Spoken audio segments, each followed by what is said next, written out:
তো গাইস, তোমরা সবাই কেমন আছো? আশা করি সবাই ভালো আছে। আমিও খুব খুব ভালো আছি। তো আমাদের শিলিগুড়িতে এটা চানমুনি মন্দির, মানে মন্দিরটা খুব ভালো, মানে চারিদিকে চা বাগানে ঘেরা। তো আমি সে মন্দিরে তোমাদের সাথে শেয়ার করব। তো কে কে এই মন্দিরে মানে এসেছো বা জানো, কমেন্টে বলো। এটা আমাদের বাড়ি থেকে খুব দূরে না, মানে সামনে রোডটা পার হলে আমাদের বাড়ি। আর এই রোডের এপারে মন্দির। এই মন্দিরের পুজোর সময়, মানে শিবরাত্রির সময় অনেক বড় পুজো, অনেক মেলাও হয়। তো এখন তো শিবরাত্রি নেই, শিবরাত্রি যাওয়া যাক। তো এটা হলো আমাদের মন্দিরের এন্ট্রি গেট, মানে গেটটা ওখানটা ছিল, তো রাস্তার জন্য এই গেটটা বন্ধ করে দিয়েছে। তো এখানে একটা ছোট ছোট গেট আছে। এই যে তো দেখো মন্দিরের উপরে কত সুন্দর একটা শিব আর পার্বতীর মূর্তিও আছে, কত সুন্দর ঠান্ডা ঠান্ডা দু আচ্ছা যাওয়া যাক।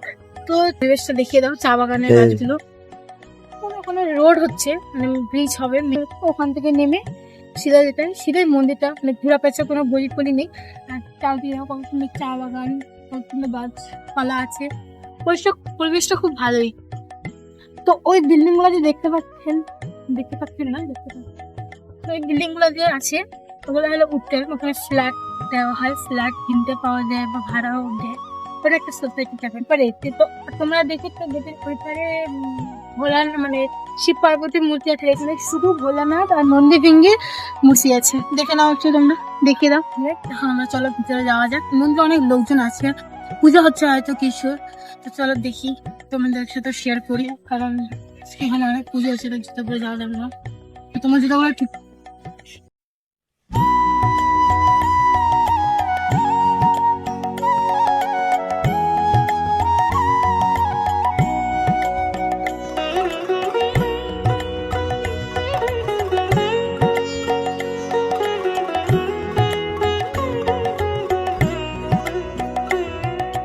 ভজ গৌরাঙ্গ কহ গৌরাঙ্গ লহ গৌরাঙ্গের নাম রে।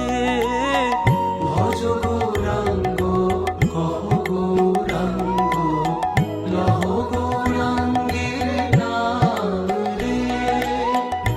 যে